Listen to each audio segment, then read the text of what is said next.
€90.40. Text play to 575-557. Get your entry in by 3 o'clock. And then across the goal line at stations, Barry Dunn will make the call. If your phone rings, answer within 5 rings. The exact amount in euro and cents, and the cash is yours. So the new amount again, €81,190.40. So it's over 18s only. Text cost €2.50. You're playing across the goal line at stations. Terms and conditions are on newstalk.com. The Football Show on Off the Ball. With Sky. Watch every live Premier League game this season on Sky Sports, BT Sport and Premier Sports. I'm prepared to do anything I can to play for my country again. Do it then. What about your start to the game? It wasn't bad, was it? Why should an honest answer be a mistake? How can a modern day manager not have a mobile phone? Why should he? Now then, Football Show. Here we are. Gavin Cooney, the 42, is with us. You're very welcome. Hey Joe, how are you? Do you want a hell of a stat here, Gav? Yeah, go on. I'm going to blow your mind. Yeah, I think I know what you're going to say, but Were you go listening on. earlier? No. Okay, go. Erling Haaland, Yeah. scored tonight. Yeah. Twice indeed. Is the third player to score in each of his first 3 Champions League appearances for an English club. The others being Marouane Chamakh for Arsenal and Ferran Torres for Man City. That was a great stat up until you said Marouane Chamakh and Ferran Torres. I think Truly the worst tweet I think I've seen in a long time. I saw props to Duncan Alexander of Opta for this, but the stat I thought you were going to throw at me was that Erling Haaland has now scored 1% of all of Man City's Premier League and Champions League goals. No. 1% in... Much better. This was just proof that anything can be just thrown up there. He's not even the first Man City player to do it. I think, has he gone off at half time, I think? Which it makes Man City 3, Copenhagen 0, about 200% less interesting, I think. Isn't it interesting? On this time last season, same fixture list with the one television screen in front of me, we would generally have gone for maybe Stamford Bridge as the glamour tie of Chelsea against Milan, but this evening we were very much on Haaland watch. Yeah, I still probably would go to Chelsea-Milan, but I don't. I have no problem with Man City being on here because he just makes them so much more interesting, and is Pep Guardiola a bit jealous? Probably not. I think I might be stretching a little bit too much when I say that. He did turn back to the bench when Haaland scored his first on 8 minutes, which was just a simple Cancelo ball low into the box, and invariably Haaland's there and scores, and it looks way too easy. And Pep turned to the bench and sort of grinned and gave like a Diana princess, like he lowered his chin and looked up from the eyes almost, and he was like half shaking his head at whoever was on the bench as if to say, this is actually nuts. I know. So they now look completely unstoppable. So I ask you, how is Guardiola going to mess this one up? Can he? Or maybe Haaland has made this team even Guardiola proof. Somebody was on with us this week, I can't quite think who, might have been Pat Nevin, suggested, what if, against PSG, Guardiola thinks to himself, locks himself in a hotel room for 48 hours and thinks, we need to really control possession here, and Haaland not contributing, I should leave him out so that we really monopolise possession. But I think even then there'd be an intervention by Guardiola's staff. I think so. It seems now that Guardiola is putting this guy up in Messi territory. I mean, Messi always had a free reign. I can't remember, I say free reign, he gave him different roles, but he was never going to drop him for a big game. And I think he's kind of beginning to see Haaland in the same light.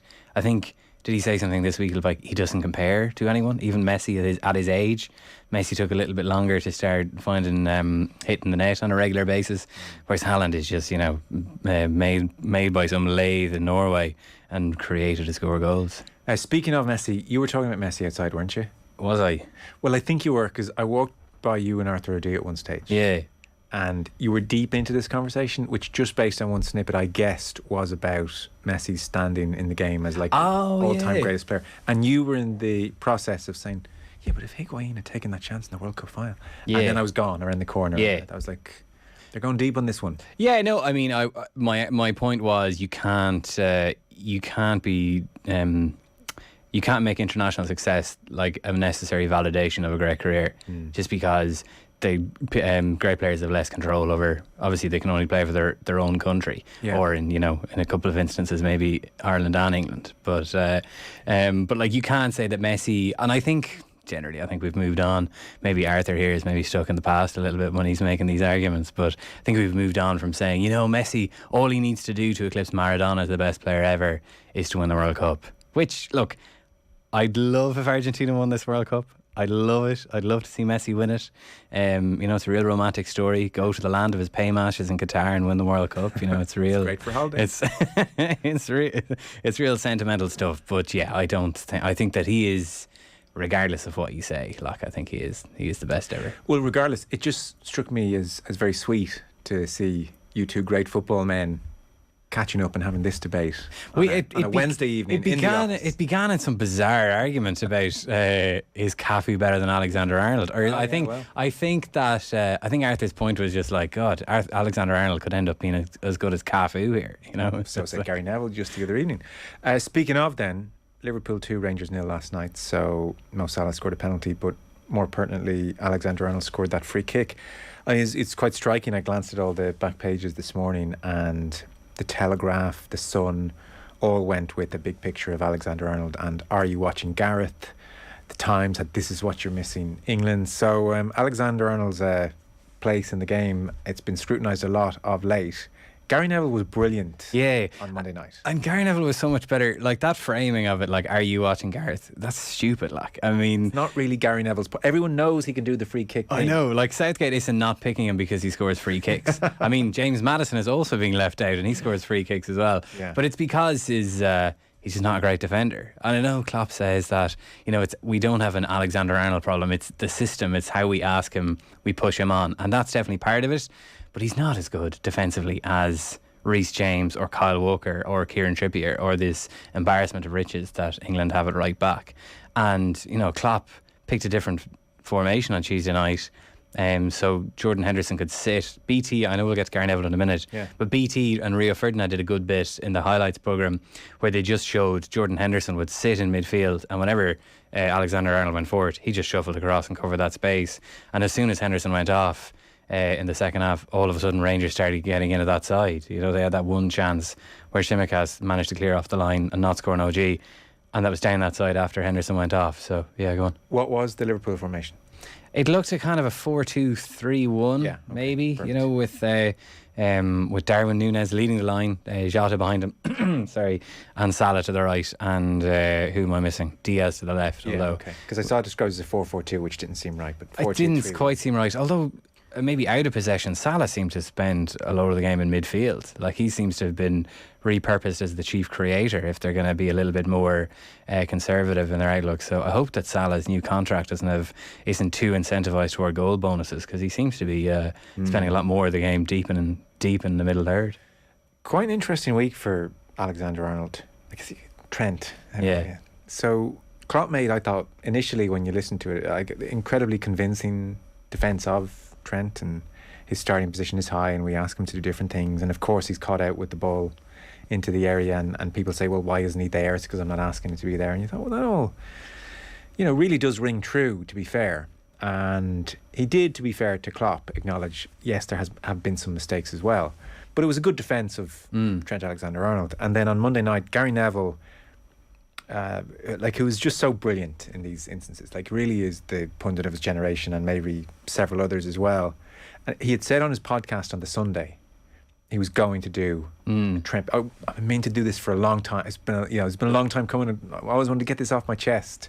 So I think I knew it was coming, and it's about 8 minutes. You'll find it online, and in effect, it gets so good because initially he's effusive about Alexander-Arnold's abilities, and he says, by comparison, I was so basic, and this guy could be Cafu. This is what we got here. He's amazing. However, and then he went on this deeply cutting, forensic deconstruction of Alexander-Arnold's awareness, his body position, both when the ball's on the other side of the pitch and when he's got an opponent running at him. I mean, he stands too tall, for instance. He's never crouched down like a tiger, and Neville gets out of his seat and demonstrates the body shape. And it is, some of the most basic stuff. I don't think any Leinster Senior League, let alone League of Ireland player, would look at it as a right back and say, geez, whoa, that's blowing my mind. It's all fairly instinctive stuff for a good defender.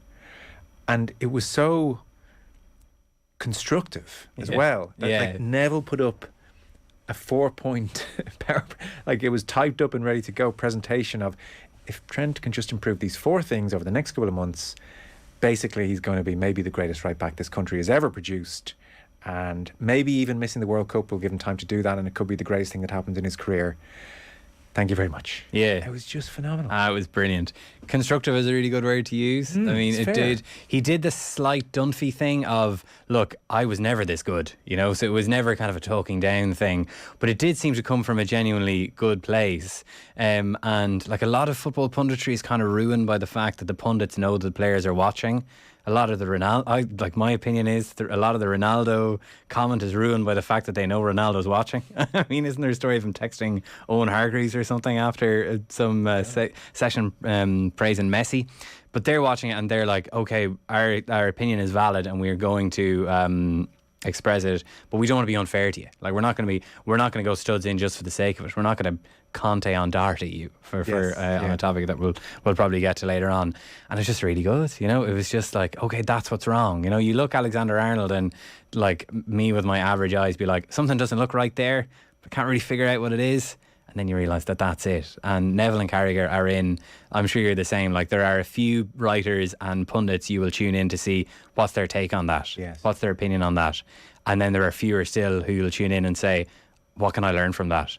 And Neville and Carragher tick both those boxes. Yeah. And they're vanishingly rare on TV, I'll tell you. Or anywhere. They're brilliant. I'll often send a text home on a Monday saying, I forgot to set the recorder. Can you record the match on Sky Sports at 7 o'clock?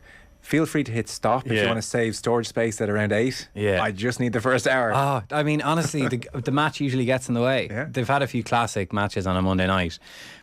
Usually Crystal Palace. I think they always seem to be showing Palace on a Monday. Why are there such rubbish matches on Monday nights? Sometimes I guess it's because the good teams are in Europe on a Tuesday and Wednesday, so they have to do, you know, lower ranked Premier League games on a Monday, which is understandable. But honestly, I wish they do it every Monday. Like, who cares if there's a live match? Just do 2 hours. Mick just shouted in from the producer's box to counter me that Villa Forest is on next Monday. Sorry.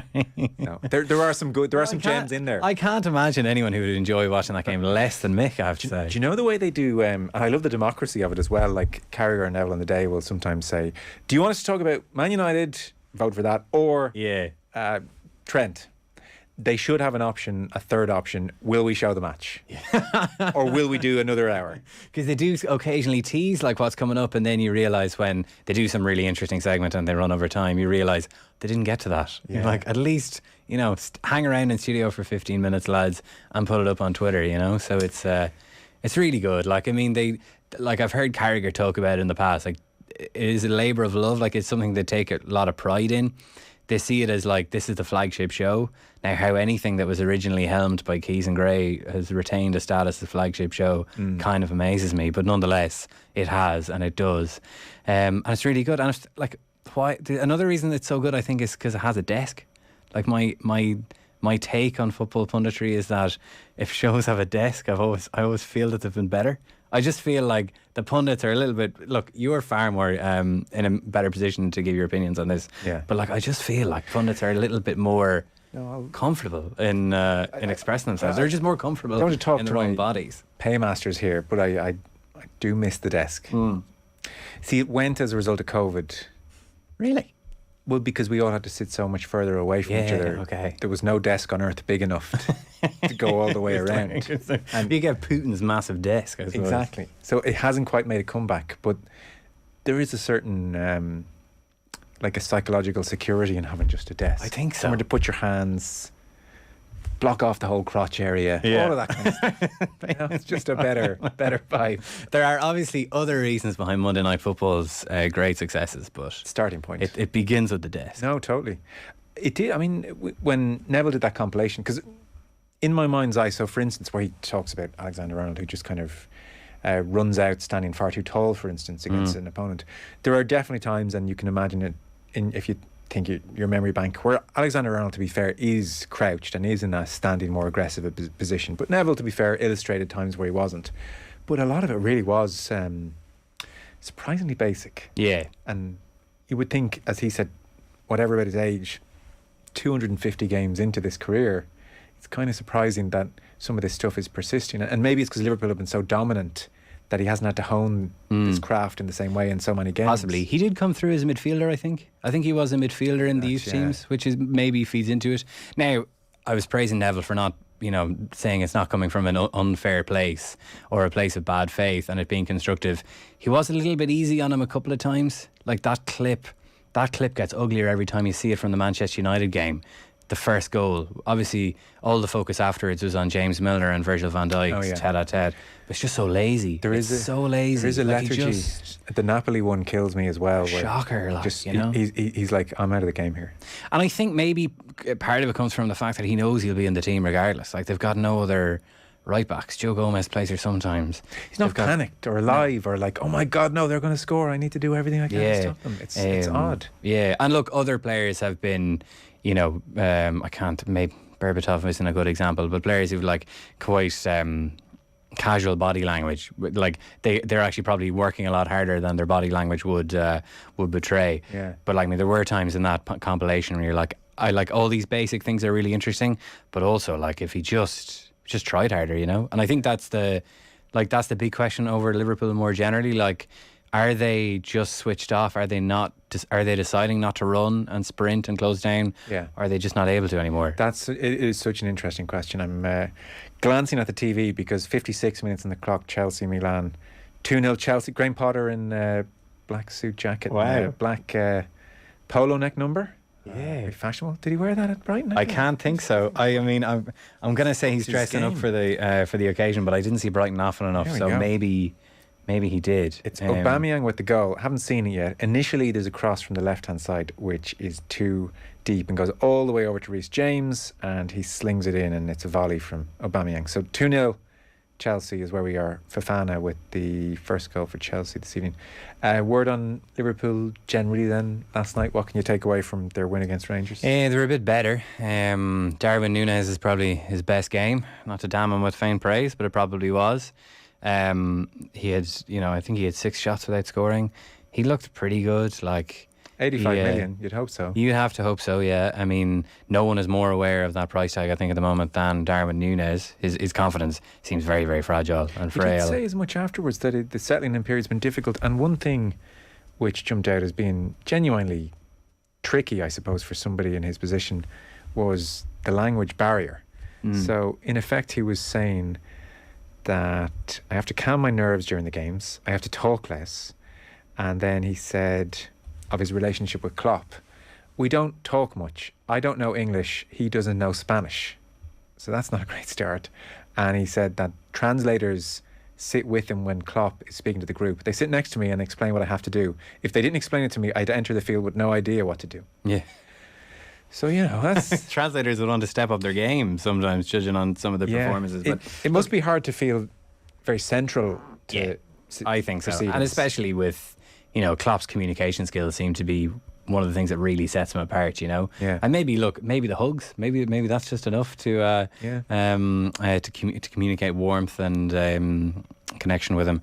But he's also, like, you feel kind of sorry for him in the sense that he's just a completely different player than what they've had before. Like, all of their strikers, their best asset or have been most comfortable coming short to feet for the ball. Firmino being the most obvious example. Jota can do it. Mane did it really well last season, second half of last season. Whereas this guy can't. His touch is completely schizophrenic. Like, you have no idea. Is it? See, It's I haven't seen it's enough quite of him. poor, So he looked good last night, running in behind and running onto these passes by Salah, but dropping off. That looks like the weakest part of his game, which kind of means Liverpool need a kind of very profound change. Because the word, and it was quite widely reported, was that they were a touch taken aback in training as to the sharpness of touch and decision making under pressure and at high speed. Yeah. So that's not great. Which is like a real indictment of Liverpool's recruitment that has been, otherwise so showered good. with praise for so many years. Like, how would they not be aware of this? Maybe if they bought too much into his performances against them for Benfica in the Champions League last year. So he looks, sometimes, a really physical striker. You can say his physicality is a handful and upsets defenders. His physicality kind of upsets himself at the moment. He really does. He doesn't look like he can. His limbs just kind of thrash around everywhere, like a newborn foal or something. Yeah. So look, he'll definitely improve. But see, the problem is 85 million, and when the counterpoint is Erling Haaland at Manchester City, it's almost an unfair comparison. Yeah. He's But got that's the potential, or new 85 million. I know. Signing. And he also, I think, maybe it's unfair of me to say that he suffers for looking a little bit like Andy Carroll for the Liverpool fans, scarred from that experience. It is unfair. Which I think is, okay, that's unfair. You set me right on that. But yeah, look, I mean, he'll get better. I mean, he would have scored last night if he didn't keep shooting straight at Alan McGregor. That would be something to work on. Okay. But yeah, a little bit better from Liverpool, but Rangers, no test at all. Right, okay. We will take a very short break. Gav Cooney staying with us. Our football show coverage is brought to you by Sky. Watch every live Premier League game this season on Sky Sports, BT Sport and Premier Sports. Back in 1 sec. Football on Off the Ball. With Sky, watch all the football you love, including the biggest Premier League games every weekend. Live on Sky. This is News Talk. Lunchtime Live. I moved back here from Australia when I was about 5, and from that until I was maybe 10 or 11, myself and my brother suffered serious mental and verbal physical abuse from other kids, as we were two little Australian kids that moved back to Ireland. My mum and dad are Irish. Lunchtime Live with Andrea Gilligan. Brought to you by Avant Money. Weekdays at midday on News Talk. Taking the perfect selfie. Not as easy as it looks. You need the right angle, lighting, maybe a cheeky little filter. But then, that's it. Your GoDating.ie profile pic is good to go. And GoDating will take care of the rest. Two-way matching feature? Check. Add to favourites? Check. Member profile check? Check. GoDating.ie has you covered. Now, how are we getting on with the selfies? Oh yeah, nice. Use that one. GoDating.ie. As loved by News Talk.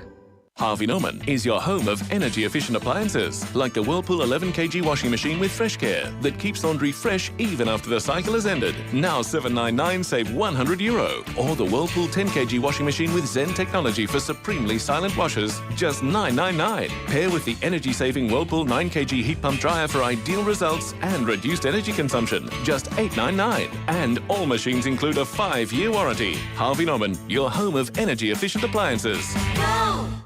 Want to get away from it all this autumn? Then get on gobreaks.ie. Our holiday home deals start from only $499 for a 3 to 7 night stay. Or choose a relaxing hotel room from just €80 per night. And for families, kids stay free this midterm. With Go Breaks, you can save up to 25% with free breakfast included. So go explore this autumn with Go Breaks, as recommended by News Talk. Go Breaks. T's and C's at gobreaks.ie. Football on Off the Ball. With Sky. Watch Premier League, Women's Super League, EFL, Scottish Premiership and much more. Live only on Sky Sports. We've just seen great is News Talk. finish from Reece James. Whipped a shot into the near post. So Chelsea are cruising all of a sudden at Stamford Bridge. They're 3-0 up against Milan. Salzburg 1, Dinamo Zagreb 0. We have Real Madrid 2-1 up against Shakhtar. Vinicius scored and Rodrigo scored this evening. Manchester City now 4-0 up against Copenhagen. Copenhagen aren't great, is the short version. They're Haaland twice, an own goal, and Mahrez with the penalty now, who Guardiola was saying needs to rediscover his best form. Dortmund 3-1 up away to Sevilla. We have Juventus 2, Maccabi Haifa 0. And after Messi did score for PSG, Benfica have pulled one back. It was an own goal, so it's 1-0. Benfica 1, PSG 1. Very happy to say Gav Cooney of the 42 is still with us here in studio. Interesting news today. Spain and Portugal, who bidding for the World Cup in 2030, have added Ukraine. Yeah. So an act of solidarity. It was announced at UEFA headquarters. Has the support of all three governments, and the point was made, this is no longer an Iberian bid, this is a European bid. We're all entitled to be cynical about the world of football. I do look at this, and the thought of a World Cup game in Ukraine in 7 years' time, when hopefully the country is back on its feet and repaired and infrastructurally anyway. Now, what a moment. Yeah. That would be kind of cool. It would be great, Yeah. wouldn't it? The idea is, I think, that Ukraine would host one group, and then the rest would be in Spain and Portugal. Perfect. Yeah. Which I think is a really good way You don't of want to doing ask too it. much of them. Exactly, Would you yeah. not build another 4 stadiums for us? Come on. So it would be a powerful, It emotional would be brilliant thing. Yeah, it wouldn't it be? And I think everyone in the world would vote for it, apart from possibly people who have to vote for it. You know, there is a... What's the competition? So we've got almost a pan-South American bid. Yeah.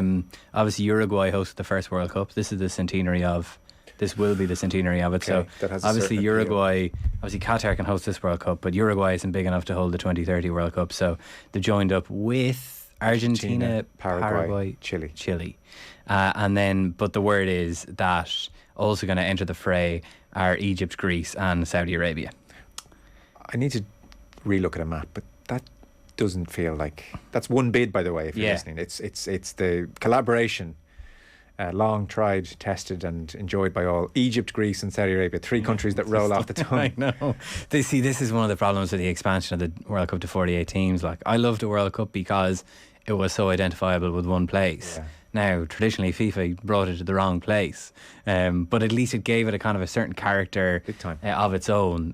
But one of the consequences of it began, I suppose, with Euro 2020 being staged everywhere but here, really. But yeah, Saudi Arabia are going to enter it. So, there has been just a kind of growing assumption that Saudi Arabia, because they have the most money, will get what they want.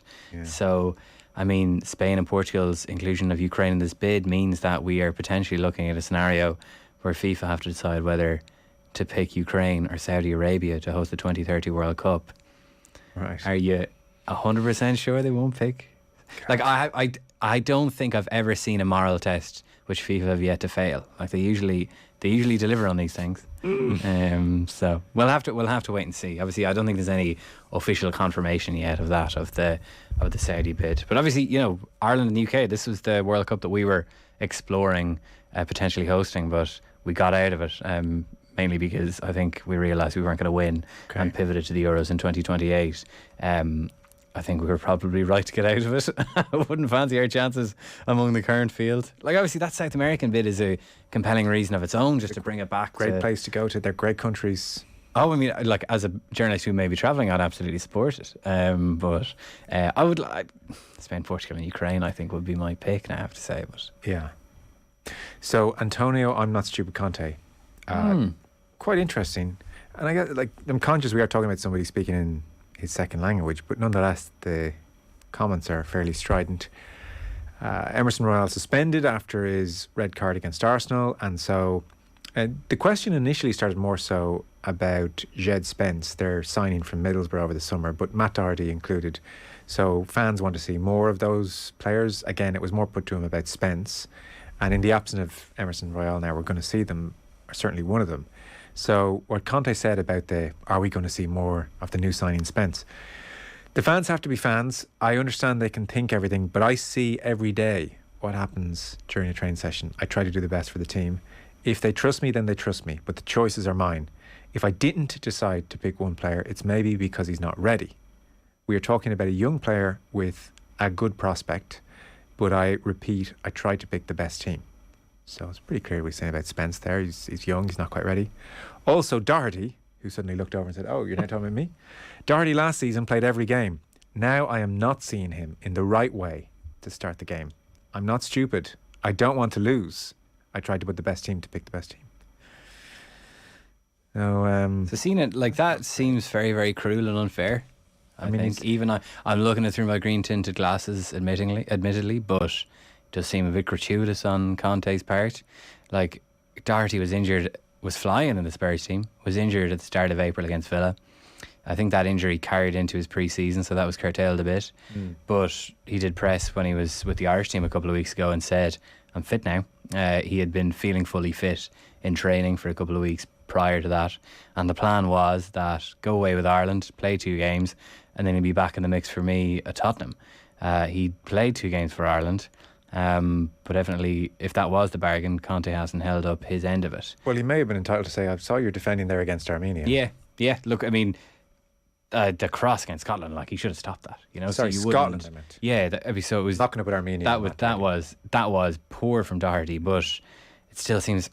I wonder, like, initially I read it as like, oh my God, he's had a go at one of our own. How dare you, Antonio Conte? But I'm wondering, is it a kind of a Mourinho style attempt at provocation? Just because. Do you feel Matt Doherty's the type that would respond well to kick up the backside? You think he would? Yeah. Yeah. I would see, again, this goes back to body language and that slightly lethargic. I mean, we mentioned Alexander-Arnold and Berbatov. Now that we mention it, yeah, that's a good one. in you go, Matt. You're in that camp. And there are times I look at him for Ireland and kind of want a bit of a shake. And it's silly things. It's the socks low. It's sometimes just a bit of a trot when a bit more of a jog would do. And the defending against Scotland was... It was really poor. Lazy. Like what's the... I throw a leg out here and hope he crosses it, because then I don't have to be on my feet and putting loads of energy in this and you know, quick to move. So I think Conte... Look, as he said, I'm seeing what's going on in training. So do you think that throwing a leg at that cross against Scotland is the only time Matt Doherty's done that in training or matches over the last couple of weeks? Well, it wasn't even the only time he did it against Scotland. He let one in the first half from that flank. You know, he let in a cross way too easily. You know, and that was in the first half. You know, like he shouldn't have been tired at that point. So like they're all very fair points. You know, you have to say it's that kicker line. I'm not stupid. I don't want to lose. Are you there saying that if I play Matt Doherty, I'm going to lose, you know, like, and maybe, in fairness, maybe he's not saying that, you know, it's a second language. He's obviously trying to get a point out there to Doherty. Did he kind of, you know, get it jumbled up a little bit? So maybe, I don't know, but then you have to take someone on what they say, you know. I mean, managers are often judged by many other things very unfairly, but you can judge them on what they say publicly and what they choose to say. So, like, I would hope that it's a provocation like Jed Spence he clearly doesn't fancy. Like, I mean, the day they signed Jed Spence, he described him as a club signing. Like, good night. I mean, Jed Spence won't play for Conte anytime soon. There is at least a track record of him playing Doherty. Well, I thought towards the end of last season it had become apparent, because Matt Doherty's better than Emerson. Oh yeah, I think so. So clearly. Yeah. And I thought towards the end of last season Conte had quickly decided that as well, and it was like, wow, Matt Doherty's braced for a big season. Spurs are crying out for a bit of creativity. That, in fairness, Doherty has provided for them in the past, because they don't get their creativity from midfield. Like Bentancur and Højbjerg are destroyers, so the creativity comes from the front three and the wing backs. And the problem now is Kulusevski's really important for them, is injured. Son is way out of form. Richarlison, you know, is kind of maybe struggling to find his feet a little bit, and Perisic can only do so much, and Emerson Royal isn't good enough. So you'd imagine Doherty, it's really frustrating from an Irish point of view, because you'd imagine if Conte had deemed him fit, this would be a perfect scenario in which to drop him into the team. But like, Stephen Kenny must read those comments with a bit of concern, because Doherty is a very important player for Ireland, but I think we've seen enough now that if Doherty hasn't got any football by the time the qualifiers start next March, can you pick him? I'm not sure that you can. Not least if Seamus Coleman is playing away with Patterson out. Yeah, it is a strange one. Doherty's pretty honest and open in interviews, so I suspect we'll find out what's happening around this period in due course. So when next international camp is in November, so maybe Doherty will do press then. So look, as I say, maybe it's a provocation for Doherty to knuckle down. Now, Antonio Conte's vision of a player who is fit, that bar is much higher than most other managers. And I also think, like, how do you get fit without playing any games? Very tough. Like, it must be so tough. And Doherty seems to be the kind of player who needs a run of games to get fit. I think he might have even said that in the past. So if I'm Doherty, I'm scratching my head being like, look, obviously there's things in the training ground that Conte believes that he can do more of, but I don't know. I thought Conte would be a great manager for Spurs. Been quite disappointed by how they've been this season. Yeah, so did and I really hate that comment, the fans. Like, the fans are the fans, but I know what I'm talking about. He's always cultivated this kind of I'm too good for Tottenham vibe. And, you know, Tottenham fans are often told that you should be really lucky that you'd have Conte. He's a great manager, but like, if he's always going to sound off like this and cultivate this perception that he's too good for the club, do you really want that? Yeah, it's an interesting one. I would love, as you said, to know what's going on in training, because I would think if for the next 3 games for which Emerson is suspended, he put in Matt Doherty, and Doherty would naturally improve very quickly fitness wise, then you've got the player back that was doing it for you just a few months ago and that you seem to really like. So why cast him aside because he's having maybe a sloppy period as he tries to get his fitness back? Just seems a little silly. I did listen to Spurs fans talking to Jim White and Simon Jordan this morning after their 0-0 draw last night, and they are really down on Conte. And it was like, Jim, I'd rather finish 5th and have a better time at matches than this dross. Really? Yeah. Right, okay. I thought maybe it was because see where Arsenal are? We were supposed to be there. Yeah. And that was, you know, my pre-season predictions for what they're worth, which, spoiler alert, is nothing. Had Spurs kind of as right up near the top from early on, and then they might fade away a little bit. But I suppose they're a very counter-attacking team. And Conte would make the point that, you know, the game plan works if the players go and execute it. And Son's form has fallen off a cliff. Like, I mean, that is obviously a huge concern for them, to the point where he dropped him against Leicester. And then maybe that was a bit of provocation that worked because he came on and got a hat trick. Yeah. So yeah, it's a strange drop off. It's been quite disappointing. Like, I haven't seen Spurs very often. Saw them against Wolves and weren't that good against a bad Wolves team. Yeah. So lucky to get that draw against Chelsea. Way back, which honestly feels like a year ago now at this point, when season's draw, Thomas Tuchel was still on the touchline. Yeah. But yeah, no, quite disappointing.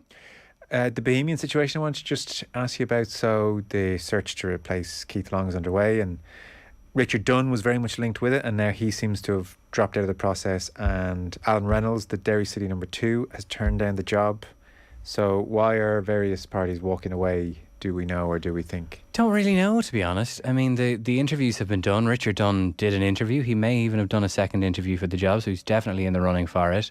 But then there was that story that broke last night in the Derry press that Alan Reynolds had effectively been approached for the job and opted to stay at Derry because, well, according to the Irish Independent, that he likes his current situation. Like, he's an assistant there. He's also involved with the Irish under-21s.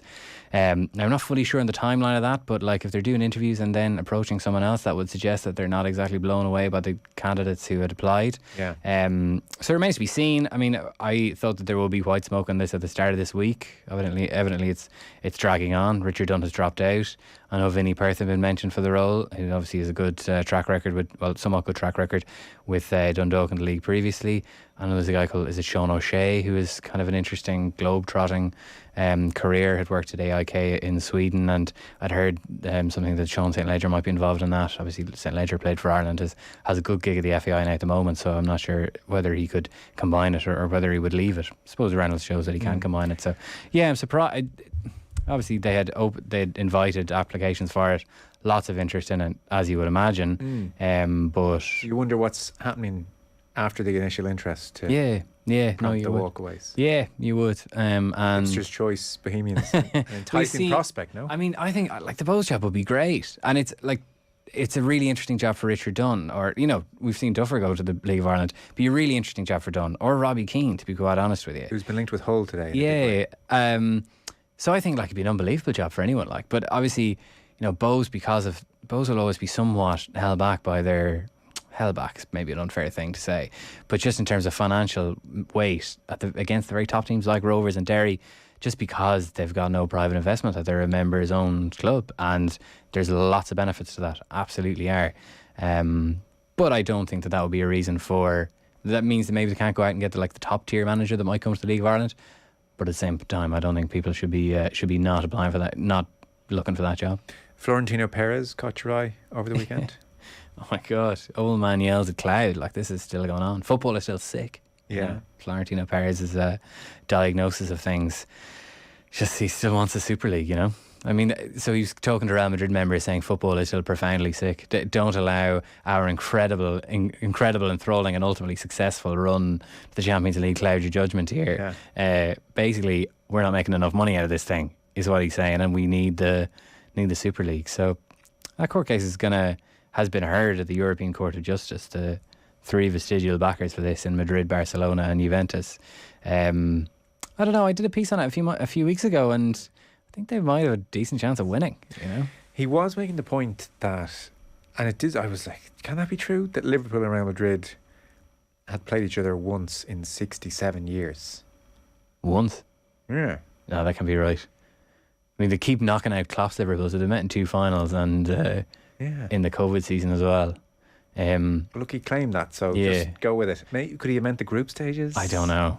I'm sure he's bended the truth too. Yeah. Anyway, and he was like, Nadal and Federer have played 40 times in 15 years. Yeah. So he really did go for this Liverpool thing. What Nadal-Federer matches do you remember? The Wimbledon final. Yeah, it's the Grand Slams. It's not, you know, Indian Wells, you know? Like, I mean, it's the games with the most jeopardy are the ones that you remember, and they're the ones that enthrall.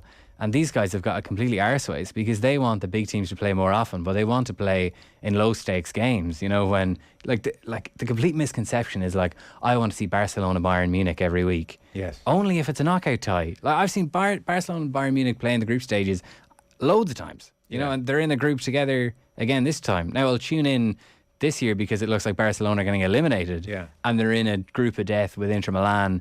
And that's a really interesting story because Barcelona have something to lose. Yeah. The idea that football fans are naturally interested in just watching these players play each other just for the sake of it. Week in, week out. Yeah.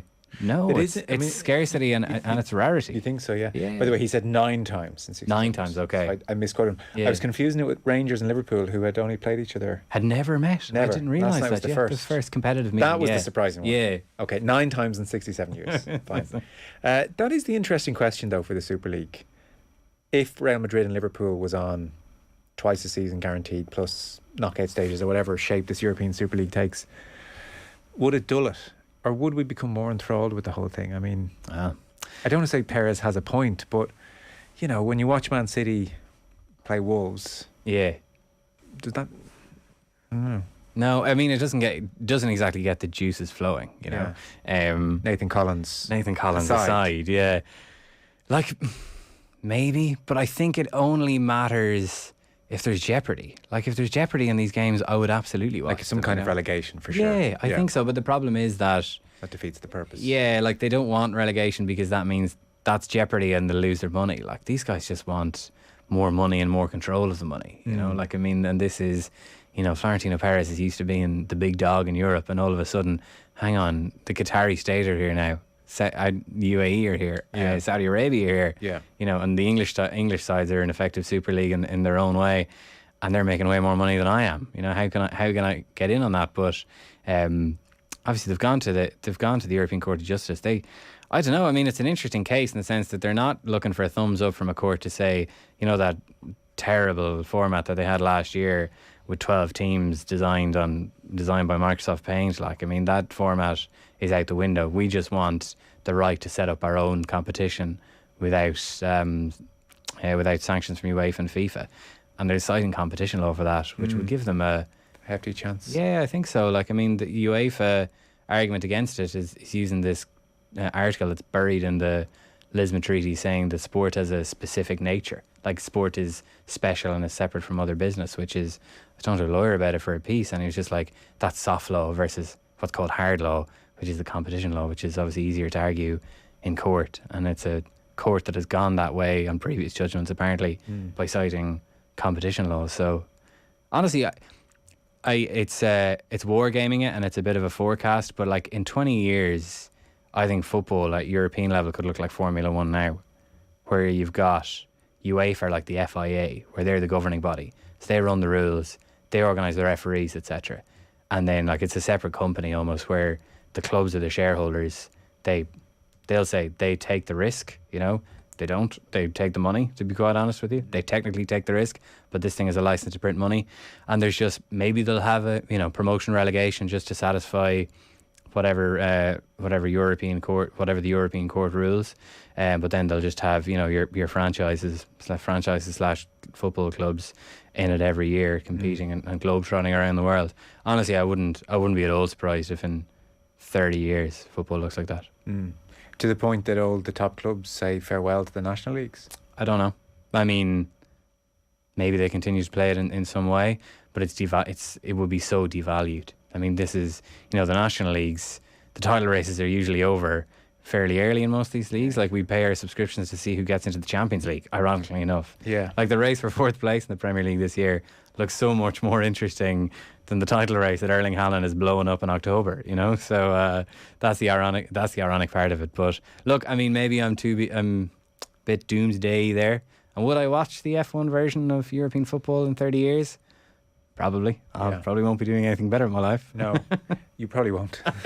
Thanks, Joe. That's a real relief. I mean, the most interesting thing in the league, we were saying the other night, is how many goals Haaland will score now.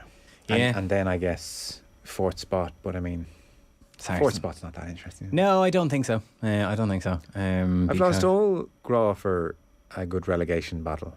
Do you think so? I have. Yeah. It's a personal choice. Some people still get into it's it. also, I mean, not to bleed on about the money, but like just because, well, you know, Norwich will get relegated this year, but she'll be back next year. That's you know? it. It's not like I'm saying farewell to Norwich. You know, it's not like when Leeds went down 20 years ago. It's just like, will you ever be back? That's the thing. The Leeds fans in tears. It's like farewell. We might not see each other ever again. Yeah. Here's my last game at Ellen Road for a while. Whereas now there's this good chance 2 of you are coming back up with the money. Yeah. The last great one was West Brom, Brian Robson. Kieran Richardson. Were they bottom at Christmas? Were they the first team to finish bottom at Christmas? And then that was good. I've got Jeff Horsfield in my mind. Okay. Don't mean why? did he play in that team? I just remember Kieran Richardson being carried off the pitch. Yeah, that's the one. Was Zoltan Gear in that team? Maybe not. But yeah, that was the original great escape, really. That great West Ham team. Sorry, that reasonably good West Ham team being relegated was quite a shocking thing when it was Joe Cole and Carrick and all these guys. Yeah, they had it. Yeah, I thought you were going to say the Mascherano Tevez one, which was they survived. They survived right. much to Neil Warnock's annoyance at Sheffield United. I think that was like loaded in controversy. I think third party ownership and all sorts of things. All kinds of dodgy things there that I'm not confident enough to say for definite on air. But I do remember that. Yeah, I do remember West Ham. I remember they signed and it was like, these guys are really good, and I thought, well, how good can they be? Yeah. They were good. But I was also like, how have they got these? Like, it wasn't Alan Pardew? I think we knew enough about Tevez and Mascherano to know that I think these guys are too good to be standing beside Alan Pardew. Yeah. So now, who got relegated last year? Well, Norwich, because it was their year to go down. Oh my God. Norwich went down. Don't tell him, Mick. I'm struggling. I'm absolutely... Mick doesn't have a clue either. I think we've potentially proven the point. You're a football journalist, right? I'm a football journalist, yeah. So who got relegated from the Premier League a few months ago? Irish football man. Norwich went down. Burnley went down. Yeah, Sean Dyche, of course. And sacked. Watford went down. Correct. Yes. Watford's just a gimme. Watford and Norwich are a solid one, and then they've paired together, so they'll come up next year. I guess Watford sacked their manager, did they? About 4 times, I think. But I guess that proves the point. It wasn't a vivid. Oh yeah, I remember. Yeah, and I guess the Burnley thing was kind of noteworthy enough. The Burnley thing was noteworthy. Obviously, Nathan Collins got on the team, but it didn't grab you for all our talk of. No, we need relegation. No, but you see, I'm a jaded old man, listener. You know, true. Don't take me as the weather vane here. We'll take a very short break and final Premier, or sorry, that was Freudian in its own way. Final Champions League scores, not Premier League scores. Champions League scores in just 1 sec. Football on Off the Ball. With Sky, watch all the football you love, including the biggest Premier League games every weekend. Live on Sky. This is News Talk. Every business is preparing for new opportunities. SkillNet Ireland helps you to understand the skills your business needs to reach its full potential. Continually strengthening your team will give your business the competitive edge. Think business. Think talent. Visit skillnetireland.ie/think talent for supports on developing your people. SkillNet Ireland is a business support agency of the Government of Ireland. Is your intruder alarm being ignored? 1/3 of all alarms are ignored by neighbours and passers-by. Private Security Authority licensed monitoring centres ensure that your alarm is responded to promptly 24/7, 365 days of the year. Households with alarms which are not monitored are more likely to be broken into. Make sure your alarm is professionally monitored and maintained by a Private Security Authority licensed provider. Visit psa-gov.ie for more information and a list of licensed monitoring centres. If you have a TV, you must have a TV licence. It's the law. Make your payments easy with yearly, twice yearly, quarterly or monthly direct debits. See tvlicence.ie for more. Your TV licence made easier. Brought to you by the Government of Ireland. Criminals are using tricks to get your personal details.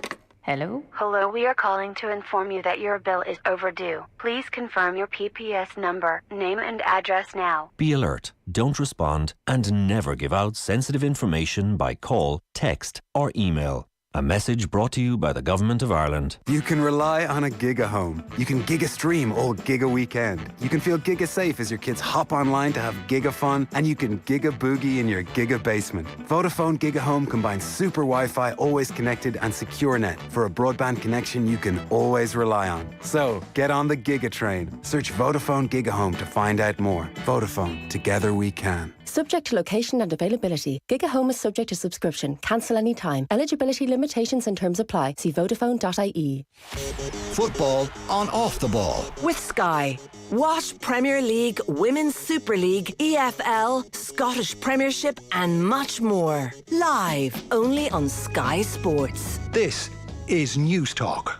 Michael Obafemi started for Swansea this evening. Will Keane scored for Wigan. Meanwhile, in the Champions League, as we near full times, pretty much in 90 plus minutes in most games, Chelsea 3-0 winners at home to Milan. Salzburg 1, Dinamo Zagreb 0. We have Real Madrid 2-1 winners against Shakhtar. That is a full time. Man City 5, Copenhagen 0. We have Borussia Dortmund beating Sevilla by 4-1 in Spain, which is a very good result. Juventus 3, Maccabi Haifa 1. Benfica 1, PSG 1 in the 92nd minute, still playing there.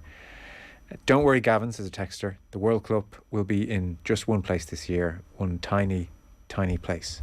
A real trend this week was maps of various locations showing if we planted the Qatar World Cup down there. Like it was in Wexford in one night. Yeah, Mick was showing me the map outside. It seems to span a radius from like New Ross to Bunclody. Yeah, it was amazing. It's something like 42 miles. Like, I mean, the population of Qatar is about 2.3 million, and they're expecting 1.2 million people there for the World Cup. Yeah, it's just going to be. The mad thing are that the massive cruise ships that will just be parked on the shore or by the shore, and I presume give accommodation to thousands. I mean, all these ingenious ways of doing it. But there are fans flying in, staying in Saudi Arabia and Dubai, and flying in every day. Are there? Yeah, I think they're kind of shuttle flights. Is that the right phrase of them? Well, I did see Gary Neville was doing his tour documentary, isn't it? It's so ubiquitous in the world, isn't he? Gary Neville, everywhere. Yeah. And wait till he's Prime Minister. Indeed. One of the guys taking him around was saying that it's within 4-hour flight for I don't know how many billion of the world, but most of the world. Yeah. It's very central. So I guess there'll be a lot of in and out on the day jollies. Yeah, I'd imagine Champagne. so, yeah. 5 stars. But it's not the best selling point for like a major tournament. Half the world can fly here in 4 hours. No, it's true. It'll be a party. Pundit of a generation. This was us talking about Neville. Pundit of a generation who couldn't point out the deficiencies of Solskjaer and wouldn't address Beckham's role in Qatar, says Brian. Very fair point. Not Solskjaer perfect. thing, he didn't. No, Solskjaer thing, and I think toward the end he was openly admitting that I can't call for this man to be sacked. Yeah, he declared. Yeah, I won't do it. Yeah. I won't do it. To be fair, he's never called for anyone to be sacked. Yeah, no, I think that's fair, but he definitely did go easy on him. Yeah. Now, look, he trained his sights on the Glazers, and United fans might say in the medium to long term that might not be a bad thing. No. But I think they did. I think most of the United guys let themselves down over the Solskjaer thing when it became clear that this is a shambles. Like they're human beings. Well, like the point has been made, Solskjaer was maybe the only person to stick up for Keane after the big Fergie bollocking just prior to his exit. When that was put to Keane recently, he claimed not to realise. I think he knew. I think he knows, and I can understand how Keane wouldn't be comfortable sitting on TV. Oh, they have a loyalty to each other, that group, that goes way beyond whatever TV show or sorry, I realise every conversation on Irish football becomes about Keane, but Keane would pride loyalty above. I think Keane talks about it's just an industry. Not friends with anyone. I think loyalty is more important to Keane than it would be to most players, and he in his eyes Ferguson betrayed it. So it's not true that he would pride that loyalty to Solskjaer. But then at the same time, people pay a lot of money for Sky Sports every month. Your loyalty, and Dunphy's line was I'm loyal to the viewers. And maybe that was sometimes a fig leaf. I think maybe it was, but nonetheless, it is true. And they didn't call it. True. And Carragher now will be the same about Gerrard. I think Carragher's already written something in the Telegraph being my mate Gerrard or something why he shouldn't be sacked or something by Aston Villa. And I think he may have referred to the fact that this is. I think those complicated human emotions, once they're declared and everybody Yeah. knows, I think you can kind of live with them. The Beckham rolling guitar point is fair. I think Neville was on a BBC breakfast show this week and asked about it, and he went for the whole, we've got to engage with all parts of the world and that's how progress happens kind of a line. But like the reality is, I don't think David Beckham is sitting down and asking the folks at Qatar, would you reconsider your LGBTQ stance? I think he's saying, how much do you want, how much can I get, and where do you want me to stand and smile? Yeah. No, it's so grim. It's so grim. Like, I mean, I guess everyone has its price. 150 million is the price that has been mentioned at Beckham. I find that hard to believe, but you know, maybe not. It's so, yeah, no, it is very dispiriting, you know. And you know, like Xavi as well went to work in Qatar and drank the Kool-Aid, you know. Like, I mean, Messi. there is, you know, like, yeah, Messi as well. Can't like, be I mean, hard you know, up for a few quid. Yeah, Messi. exactly. Like, but like, there's a difference between, like, you know, viewers on the couch now will be asked, you know, do you not feel bad about watching this? Should you not boycott this? And I just think, like, no, you know, the World Cup's like an important part of our lives. Don't feel the need to boycott it, but you know, Don't actively promote it. Yeah, don't actively promote it. We're out of time. Thank you so much. Oh, thanks, It's Joe. great. Gav Cooney of the 42. Our football show coverage brought to you by Sky. Watch every live Premier League game this season on Sky Sports, BT Sport and Premier Sports. OTB AM back at you tomorrow morning with a busy show as usual from 7:30. And then we're back tomorrow from 7. Tom Dunn on the way. Listen in the car with Apple CarPlay or Android Auto on the News Talk app. Powered by Go Loud. Want unbeatable